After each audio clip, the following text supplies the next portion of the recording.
যুদ্ধ চলছে, যুদ্ধ বাড়ছে, ডোনাল্ড ট্রাম্প হুমকি দিচ্ছে, ইরান হুমকি দিচ্ছে। আমার প্রশ্ন হচ্ছে, ইরান একই সঙ্গে সঙ্গে ইসরায়েল এবং মধ্যপ্রাচ্যের আরো 7টা দেশের ওপর হামলা করছে। মার্কিন যুক্তরাষ্ট্রের নৌসেনা ঘাঁটি তো রয়েছেই, ইরানের সেই সামরিক ক্ষমতা রয়েছে এতগুলো দেশের সঙ্গে যুদ্ধে পেরে ওঠার। দেখো, এটা ঠিক মুসলমান দেশের ওপরে অ্যাটাক করছে, এটা একটু আশ্চর্যজনক। তবে তোমাকে প্রথমেই বলে রাখি যে এই দেশগুলোতে আমেরিকান ডিফেন্স ফোর্সেস ডিপ্লয়েড আছে, প্রায় 6টা-7টা পয়েন্ট জায়গা আছে। কাতারে আছে, ইউএইতে আছে, সৌদি আরবিয়ায় আছে, কুয়েতে আছে। এই সমস্ত জায়গাতেই অ্যাকচুয়ালি বেসিক্যালি অ্যাটাক হচ্ছে, কিন্তু যুদ্ধের সময় ফায়ারিং একটু অন্য জায়গাতেও হয়ে যেতে পারে। একটা স্কুলে কোথায় বোম পড়েছে, সেখানে প্রায় 30 জন বাচ্চা মারা গেছেন, এবং এই এফেক্টটা যেটা humanitarian and civilian impact is very important. তারপরে দেখা যাচ্ছে যে এতে হেলথ সিস্টেমে এফেক্ট করছে। রাশিয়া কন্ডেম করেছে ইউএস ইসরায়েল স্ট্রাইকের এগেনস্টে। ইউনাইটেড নেশনসে তারা পয়েন্ট তুলেছে ইমিডিয়েট সিজ ফায়ারের জন্যে।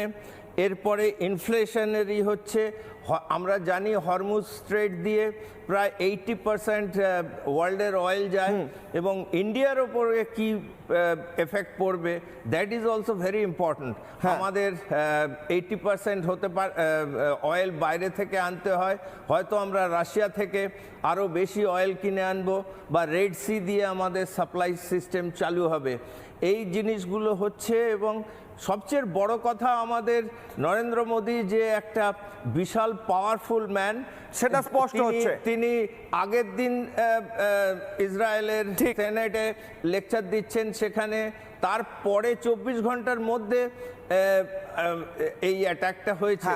যতক্ষণ মোদি ছিলেন ইসরায়েলে ততক্ষণ। স্যার, আমি একটু থামাবো, অত্যন্ত গুরুত্বপূর্ণ ব্রেকিং নিউজ এসেছে, আমি ব্রেকিং নিউজ নিয়ে আমি আপনার কাছে আবার আসছি এই পয়েন্ট থেকে। প্রথমে একটা ছবি দেখাচ্ছি, ছবিগুলো দেখিয়ে ব্রেকিং নিউজ দেব। প্রথম ভিডিও দেখাচ্ছি, এইগুলো বিশ্লেষণ করব। সিআইএর সদর দফতরে হামলার ছবি দেখাচ্ছি, এগুলো বিশ্লেষণ করব আমাদের যারা গেস্ট রয়েছেন তাদের কাছে গিয়ে।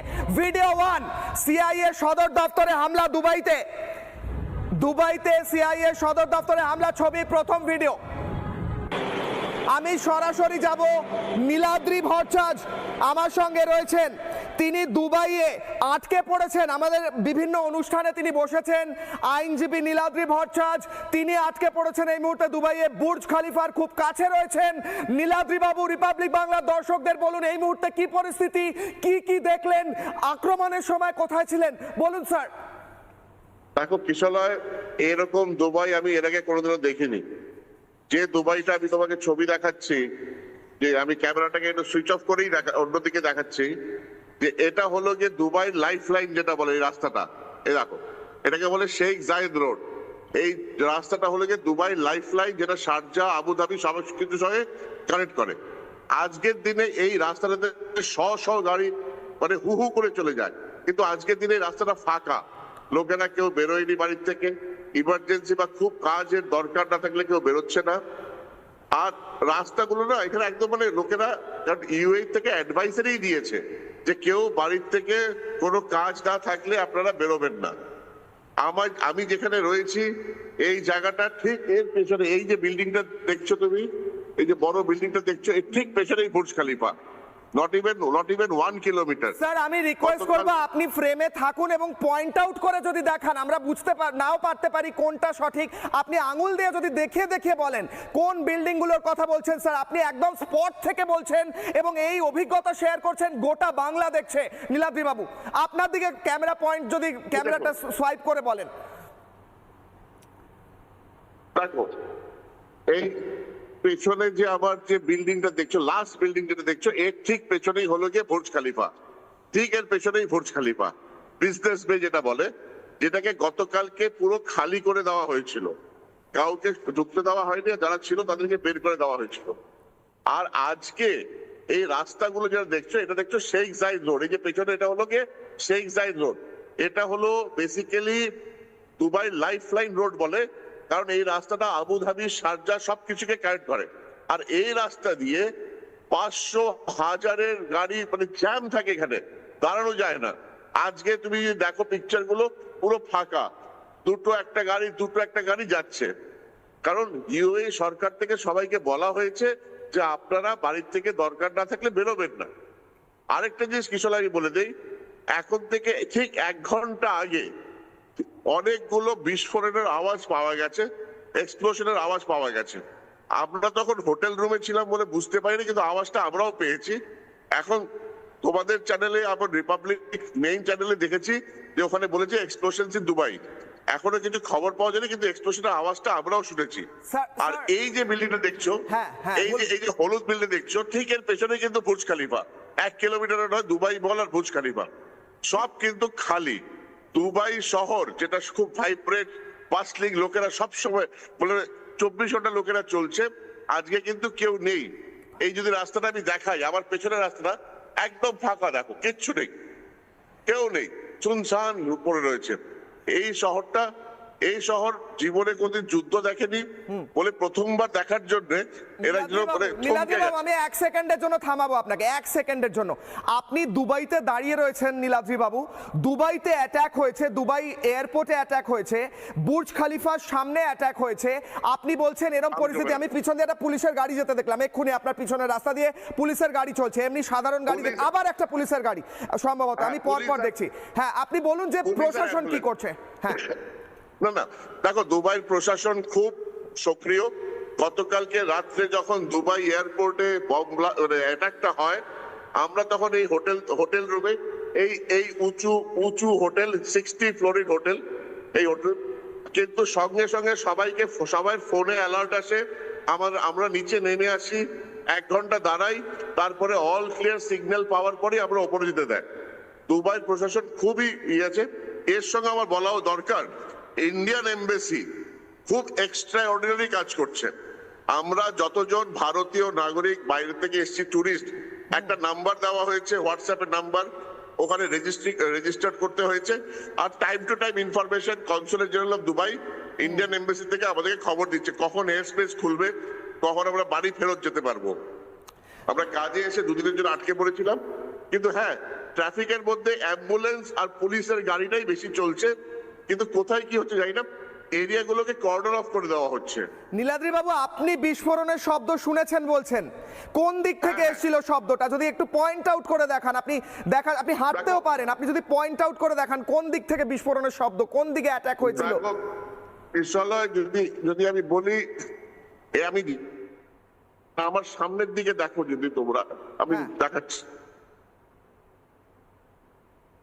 সামনের দিকে দেখো, এই সামনে যে বড় বিল্ডিংটা দেখতে পাচ্ছ, একটা বড় বিল্ডিং, ঠিক এর থেকে কিন্তু 33 কিলোমিটার আগে কিন্তু ইরান। এখান থেকে ইরানের ডিস্টেন্স ইজ অনলি 33 কিলোমিটার, কারণ এরপরে সমুদ্র, এরপরে স্টেট অফ হরমুজটা। তো সেই জন্যই ডিফারেন্স কিন্তু ইরান আর দুবাইয়ের মধ্যে বেশি কিছু নেই, খুবই কম। কিন্তু আর দুবাই লোকেদের জন্য এটা প্রথমবার এরকম ভাবে অ্যাটাক হয়েছে, কেউ ভাবতে পারেনি যে এরকম ভাবে একটা অ্যাটাক হতে পারে। তো আর এদিকে হলো, এর পেছনেই হলো গিয়ে বুর্জ খালিফা, এই বড় বিল্ডিংটা ঠিক পেছনেই বুর্জ খালিফা, তো খুবই কাছে। বিস্ফোরণের আওয়াজটা পেয়েছি তখন আমরা হোটেল রুমে ছিলাম, খুব জোরে 3টে বিস্ফোরণের আওয়াজ পেয়েছি, ডিরেকশনটা ঠিক বোঝা যায়নি, কিন্তু হ্যাঁ দেখেছি পাখিরা উড়ে গেল তখন। তো এই জায়গাটা রয়েছে। নীলাদ্রি বাবু, আমি প্রত্যেকের কাছে যাওয়ার আগে অন্য কোনো যদি গেস্ট আপনাকে প্রশ্ন করতে চান হাত তুলতে পারেন, আমি সেই কথাও বলতে দেব। স্যার, আপনি স্পটে রয়েছেন, বিস্ফোরণের শব্দ শুনেছেন এবং আক্রমণের সময় ছিলেন, আপনি যদি সেই ফিলিংসটা বলেন, মানে এটা তো ভয়ঙ্কর একটা অনুভূতি হবে যে বিস্ফোরণ ঘটছে, আমি সেই জায়গায় রয়েছি খানিকটা দূরে, মানে এই অনুভূতিটা তো ভয়ঙ্কর। হ্যাঁ, এটা তো অনুভূতিটা ভয়ঙ্করই অবশ্যই কিশোরয়। আরেকটা জিনিস বলে দেই, আজকে সকালে মানে দুবাই তো 1.5 ঘন্টা পেছনে, ভারতে মানে পেছনে, তো সকালে ঘুম থেকে ওঠার পরে আমাদের রুম থেকে কিন্তু অনেক দূরে দুবাই এয়ারপোর্টের ওখানে খুব স্মোক দেখা যায়, খুব ধোঁয়া দেখা যায়, কালো কালো ধোঁয়া ছিল, কিন্তু এখনো সেটা নেই। তখন পরে লোকাল চ্যানেলস থেকে জানতে পারলাম এটা ছিল attack on the Dubai airport, যেটা গতকালকে রাত্রে হয়েছিল, যার জন্য সাইরেন দিয়ে আমাদেরকে ওপর থেকে নামিয়ে এনে রাস্তাতে রাখা হয়েছিল। বাট অভিজ্ঞতাটা খুবই দেখো ভালো লাগছে না, দেশে ফিরে আসতে ইচ্ছে করছে। মেরা ভারত মহান। মেরা ভারত মহান, এবং আপনি বলছেন এমবাসি সম্পূর্ণ সাহায্য করছে। স্যার আমি একটা প্রশ্ন করব বাকিদের কাছে যাওয়ার আগে, যে আপনি বলেছেন আমাদের একটু আগে, খানিকক্ষণ আগেও বিস্ফোরণের শব্দ হয়েছে, খানিকক্ষণ আগেও হয়েছে, হ্যাঁ যদি বলেন সেটা। এটা ঠিক ধরো 45 মিনিট আগে হবে, খুব জোর প্রথমে একটা হলো, তারপর আমরা তো ভাবলাম কি হচ্ছে, আওয়াজ কি হচ্ছে, তারপর আরো দেখলাম, তারপর পরপর দুটো হলো, তো 3টে আওয়াজ হয়েছে। কিন্তু হ্যাঁ, কোনো অ্যালার্ট আসেনি, কারণ এখান থেকে বলা আছে অ্যালার্ট আসলে পরে আপনারা নামবেন, নালে আপনারা যে যার রুমে আছেন রুমেই থাকবেন, রুম থেকে বেরোবেন না, অযথা কোনো কাজের জন্য বা না থাকলে আপনি বেরোবেন না। নীলাদ্রি বাবু আপনি 3টে আওয়াজ পেয়েছি, 3টে শব্দ, আপনি একটু সঙ্গে থাকুন নীলাদ্রি বাবু, আমি আবার আসবো, আমি বাকিদের কাছে যাব। এই মুহূর্তে দুটো ব্রেকিং নিউজ আসছে, নীলাদ্রি বাবু দুবাই থেকে রয়েছেন, একটু সঙ্গে থাকবেন, একদম যুদ্ধ পরিস্থিতি সেখানে। ব্রেকিং নিউজ, প্রথম ব্রেকিং নিউজ, কিশলয় অগ্নিবাণে এই মুহূর্তে যেদিকে যাচ্ছি আমরা, যে খবর উঠে আসছে, নতুন করে খবর উঠে আসছে, একদিকে নীলাদ্রি বাবু রিপোর্টিং করছেন এবং একদিকে সেই ছবি দেখাচ্ছি একের পর এক বিল্ডিং এ কিভাবে আক্রমণ হয়েছে। অন্যদিকে আরব আমিরশাহীকে টার্গেট করে ইরানের মিসাইল, 200টি ড্রোন ও 137টি মিসাইল আঘাত হানে দাবি আমিরশাহীর প্রতিরক্ষা মন্ত্রী। 14টি ইরানি ড্রোন পাওয়া গিয়েছে, যে ড্রোনগুলিকে ধ্বংস করা হয়েছে। অত্যন্ত বড় খবর, সংযুক্ত আরব আমিরশাহী ইউএই সেটিকে টার্গেট করেছে ইরানের মিসাইল। অন্যদিকে পরের ব্রেকিং নিউজ, মার্কিন সেনার ওপর হাইপারসনিক মিসাইল হামলা, ফাতা 2 মিসাইল হামলা ইরানের। পরের ব্রেকিং নিউজে যাব, কিশোরের অগ্নিবাণের পরের ব্রেকিং নিউজ, মার্কিন সেনার ওপর হাইপারসনিক মিসাইল হামলা ইরানের, ফাতা 2 মিসাইল হামলা ইরানের, মার্কিন সেনাদের টার্গেট করছে ইরানের মিসাইল। আমি যাব কর্নেল দীপ্তাংশু চৌধুরী, তারপরেই যাব কর্নেল কুনাল ভট্টাচার্য। কর্নেল দীপ্তাংশু চৌধুরী, ফাতা 2 মিসাইল দিয়ে হামলা চালানো হচ্ছে এবং তার সঙ্গে সঙ্গে হাইপারসনিক মিসাইল বলা হচ্ছে এগুলোকে। আমি সরাসরি দেখাচ্ছিলাম, নীলাদ্রি বাবু আমাদের বলছিলেন যে দুবাইয়ের মতো জায়গা, মানুষ ভাবতেও পারে না, সেখানে পরপর বিস্ফোরণ হচ্ছে। উনি ঘুরে দেখাচ্ছিলেন পুরোটা। আপনি ভয়ঙ্কর পরিস্থিতিটা বুঝতে পারছেন স্যার, এটা কোন দিকে এগোচ্ছে? কিশোরভাই, প্রথমে বলি, যেখানে নীলাদ্রি বাবু দাঁড়িয়ে আছে, একটু আগে যেখানে একটা ব্লাস্ট দেখলে, ওটা কোথাও না, ওটা জেবেল আলী পোর্ট, জেবেল আলী বন্দর। কেন, আপনি যেটা প্রশ্ন জিজ্ঞেস করলেন কর্নেল কুনালকে, কেন এই গালফ নেশন গুলো, যেটা ওদের বন্ধু ওআইসি প্রত্যেকে মেম্বার, কেন এই জায়গায় করছে? এবং একটু আগে যেটা আপনি দেখালেন, ইউএই ওখানকার ডিফেন্স মিনিস্ট্রি জানিয়েছে কটা ড্রোন এবং কটা মিসাইল ইরানের থেকে এসছে। এগুলো কেন আসছে? ইউএসএ বেস আছে, শুধু সেই নয়, সেটা যদি হয় তাহলে দুবাই এয়ারপোর্টে কেন অ্যাটাক হচ্ছে, পোর্ট গুলো কেন অ্যাটাক হচ্ছে? আপনি যদি আরো দেখান তাহলে বাহরাইনের পোর্টে অ্যাটাক হয়েছে, ইউএই পোর্টে অ্যাটাক হয়েছে, এই বিভিন্ন পোর্ট গুলো, বন্দর গুলো কেন অ্যাটাক হচ্ছে? এই জন্য হচ্ছে ইরান একটা মেসেজ দিচ্ছে, ইরান মেসেজ দিচ্ছে কাকে? এই গালফ নেশন গুলোকে, যে to build up pressure on Israel and মার্কিন যুক্তরাষ্ট্র সিজ ফায়ার করে। এক, দ্বিতীয়ত, যদি তোমরা আমাকে, अगर तुम मेरे को लेके डूबेंगे, सनम, ওই যেটা উর্দুতে করে, मैं सबको लेके डूबूंगा। তাই ফাতে সুপার, ইরানের কাছে কি আছে? হাইপারসনিক মিসাইল, 3000 ব্যালিস্টিক মিসাইল, তো ওরা ইউজ করবে।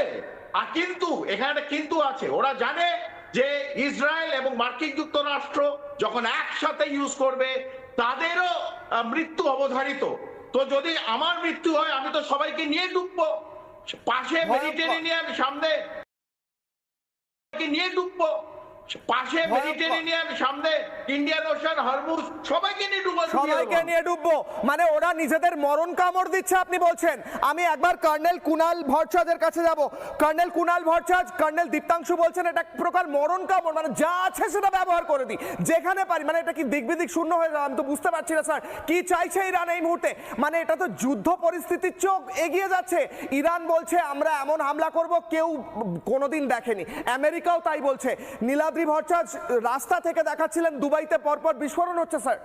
আমার যা মনে হচ্ছে যে এটা কিন্তু ইরানের অ্যাটাক কোনো দুবাইয়ের ওপর নয়, ইউএইতে যে আমেরিকান সেন্টার রয়েছে তার ওপর অ্যাটাক।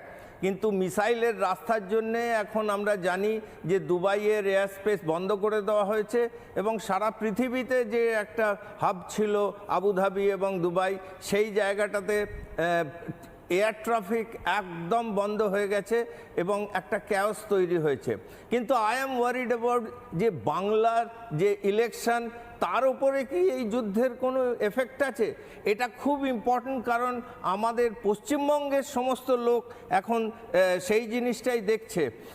আমরা জানি যে ভারতের এই যুদ্ধে জড়িয়ে পড়ার চান্সেস কিছু নেই, কিন্তু পেট্রোলের দাম এখন $100 থেকে $120 ব্যারেলের প্রতি যদি বেড়ে যায়, তাহলে আমাদের অয়েল প্রাইস হয়তো 120 টাকা থেকে 150 টাকা পার লিটার হয়ে যাবে।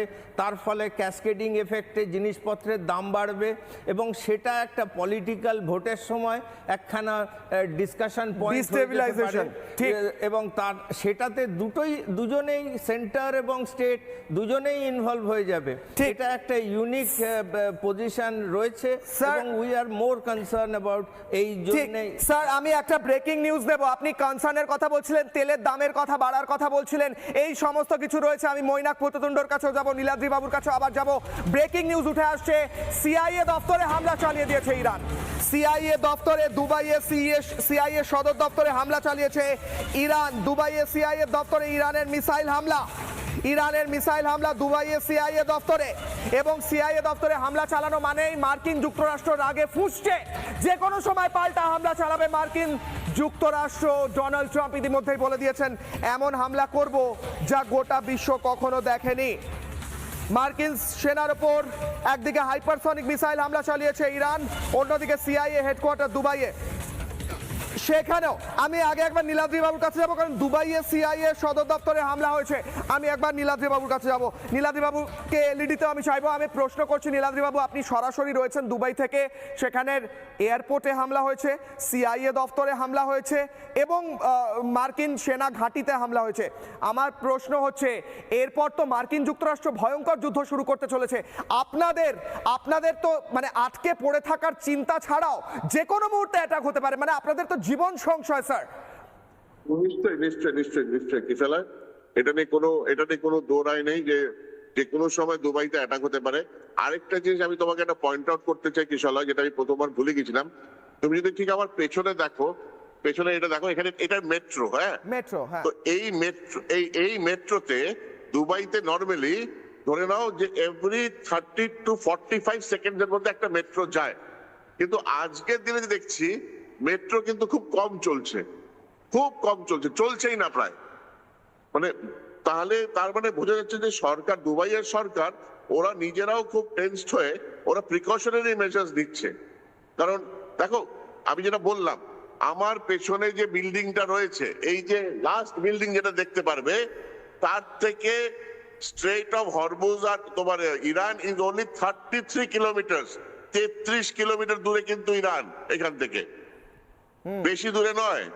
আর ইরান যেগুলো মিসাইল ফায়ার করছে, সেই মিসাইল গুলো ইন্টারসেপ্ট করতে গিয়ে এসে দুবাইতে পড়ছে। এবার কালকে রাতেও দেখেছি, আজকে রাতে কি হবে জানি না, কারণ আজকে তো আরো এসকেলেট হয়ে গেল। তো রীতিমতো টেনশনের জায়গা রয়েছে। এবার দেখা যাক ভারতীয় সরকার কি করে। নীলাদ্রি বাবু, নীলাদ্রি স্যার, আমার অফিস থেকে আমার বাড়ি পর্যন্ত ডিস্টেন্স 25 কিলোমিটার, মানে 33 কিলোমিটার হচ্ছে নগণ্য। মানে যে কোনো মুহূর্তে ভয়ঙ্কর হামলা হতে পারে। মানে কোনো যদি মিসাইলগুলো ইন্টারসেপ্ট না করা যায়, যদি দুবাইয়ের এয়ার ডিফেন্স সিস্টেম মিসাইলগুলো ইন্টারসেপ্ট না করতে পারে, তাহলে আপনার পিছনে থাকা এই সমস্ত বিল্ডিংগুলো, গাড়িগুলো যে কোনো সময় গুড়িয়ে যেতে পারে, এই মেট্রো লাইনটা গুড়িয়ে যেতে পারে স্যার। আর ভয়টা হচ্ছে 100টা মিসাইল ছুড়লে 99টা ইন্টারসেপ্ট যদি করেও বটে, একটাও যদি পড়ে তাহলেও তো ক্ষয়ক্ষতি। দেখো এক্স্যাক্টলি কিশোর, 100টা মিসাইল নিয়ে টেনশন ওই একটা মিসাইল যেটা হিট করবে টেনশন, আর সেটা কোনটা সেটা কেউ বলতে পারছে না। কারণ একটা জিনিস দেখো, মুশকিলটা কি হচ্ছে, তো দুবাই মানে ইউনাইটেড আরব এমিরেটস আজ অব্দি কোনো যুদ্ধ ফেস করেনি, এটা প্রথমবার ওরা ফেস করছে। তো ওদের জন্য একটা নতুন অভিজ্ঞতা, আর এটাকে কিভাবে ওরা কোপ আপ করবে সেটা একটা বিশাল বড় প্রশ্ন হয়ে দাঁড়িয়েছে। আমাদের মতন ভারতীয় নাগরিক আজকে বলছিল যে টোটাল যারা এখানে থাকে আর যারা স্ট্যান্ডার্ড হয়েছে মোটামুটি 80 লাখ ভারতীয় আজকে এখানে আটকে রয়েছে। এটা কি হবে? সবাই আতঙ্কে রয়েছে যে কি হবে। দেখো যুদ্ধ 33 কিলোমিটার দূরে, মানে গড়িয়াহাট থেকে সোনারপুরের দূর নেই। ঠিক ঠিক, আপনি সেখানে গড়িয়াহাট দাঁড়িয়ে থেকে রয়েছেন স্যার। সোনারপুরের দূর নেই। আপনি নিজের খেয়াল রাখুন নীলাদ্রি বাবু, আপনি বাংলার দর্শকদের দেখানোর জন্য এই ছবিগুলো তুলে ধরার জন্য আপনি নেমে এসেছেন হোটেল থেকে, নিরাপত্তা থেকে নেমে এসে আপনি খোলা জায়গায় দাঁড়িয়ে এগুলো দেখাচ্ছেন। আপনি বলছেন একটু আগে বিস্ফোরণ হয়েছে, আবার হতে পারে, তাও আপনি সেই ছবিগুলো দেখাচ্ছেন। আমি রিকোয়েস্ট করব আপনি নিজের খেয়াল রাখুন। আমি আবার আপনার কাছে আসবো স্যার, আমি আরো একবার আসবো, তবে তার আগে আমার কাছে ব্রেকিং নিউজ আসছে, সাইবার হামলার খবর আসছে। সাইবার হামলা, নীলাদ্রি বাবু দুবাই থেকে রয়েছেন আমাদের সঙ্গে, সাইবার হামলার খবর উঠে আসছে। আমি ব্রেকিং নিউজ দেব, কিশোরের অগ্নিবাণে যাব প্রত্যেকের কাছে আরো একবার।